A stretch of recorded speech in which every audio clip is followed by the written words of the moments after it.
بسم اللہ الرحمن الرحیم۔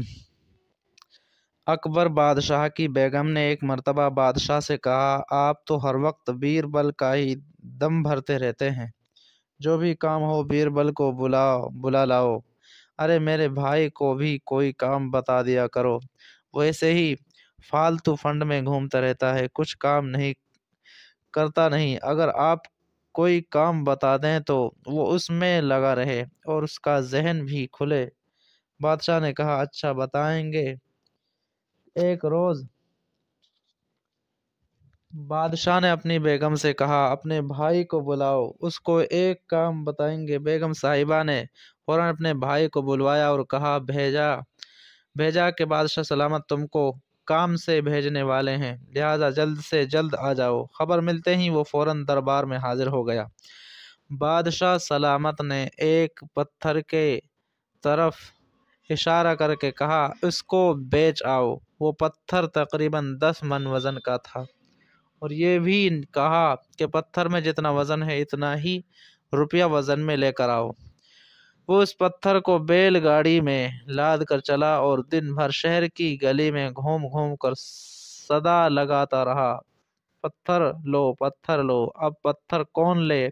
اگر اتفاق سے کوئی پوچھتا کہ اس کی قیمت کیا ہے تو کہتا کہ جتنا اس پتھر میں وزن ہے اتنا ہی روپیہ دینا ہوگا۔ یہ سن کر لوگ تعجب میں پڑ جاتے اور ہنستے اور اس کا مذاق اڑاتے۔ دن بھر شہر میں گھومتا رہا، کسی نے پتھر نہیں خریدا۔ شام کو اپنے بہن کے گھر جا کر پتھر واپس کر دیا اور کہا، اتنی قیمت میں پتھر کون خریدے گا؟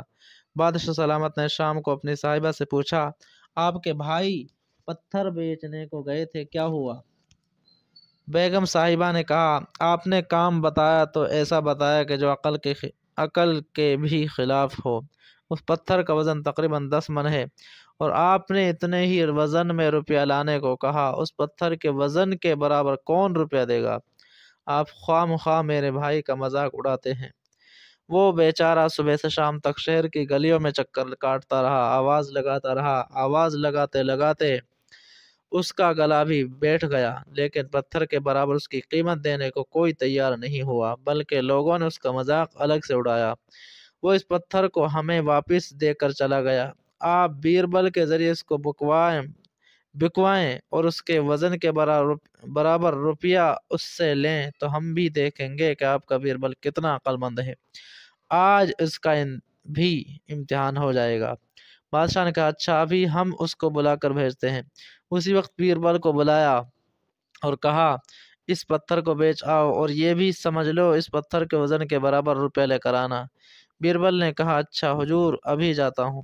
بیربل پتھر کو بیل گاڑی میں لاد کر چلا اور جہاں بڑے بڑے مالداروں کے مکان تھے اس چوراہے کے بیچ میں پتھر رکھ دیا اور دوربین لگا کر دیکھنے لگا تو بہت سے لوگ پاس پڑوس کے جمع ہو گئے اور پوچھنے لگے، بیربل بھائی یہ کیا کر رہے ہو؟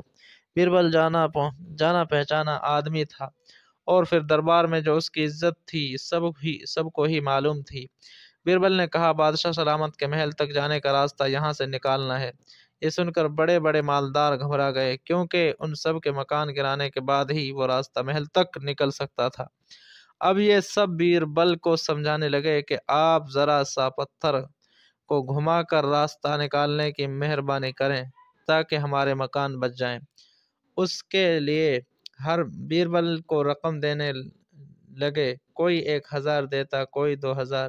اس چوراہے سے رقم جمع کر کے دوسرے چوراہے پر لے جا کر پتھر کو گاڑ دیا، وہاں بھی یہی بات ہوئی۔ اسی طرح وہ دن بھر میں 4-5 چوراہے پر پتھر کو رکھا اور اٹھایا۔ دن بھر میں پتھر کے وزن سے بھی زیادہ روپے جمع ہو گیا، کیونکہ اس زمانے میں نوٹ نہیں ہوتے تھے، چاندی اور سونے کا سکہ چلتا تھا۔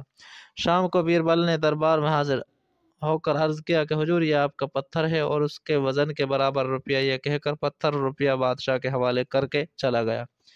بادشاہ نے اپنی بیگم صاحبہ سے کہا، دیکھا بیربل کا معاملہ، وہ پتھر بھی واپس لے آیا اور اس کے وزن سے زیادہ روپیہ بھی۔ یہی وجہ ہے کہ میں ہر کام میں بیربل سے لیتا ہوں۔ اس کے بعد کبھی بھی بیگم صاحبہ نے اپنے بھائی کی سفارش نہیں کی۔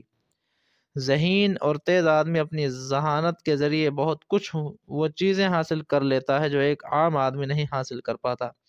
اس لیے اللہ تعالیٰ نے جن حضرات کو ذہانیت عطا فرمائی ہے انہیں چاہیے کہ وہ اسے دین کے کاموں میں لگائیں اور اس کے ذریعے جنت کے اعلیٰ درجات حاصل کریں جو دائمی چیز ہے۔ دنیا کے حصول کے لیے اسے خرچ کرنا اور آخرت سے غفلت برتنا ایک اعلیٰ چیز کو معمولی چیز کے لیے استعمال کرنا ہے، جیسے کسی بھی صورت سے عقل مند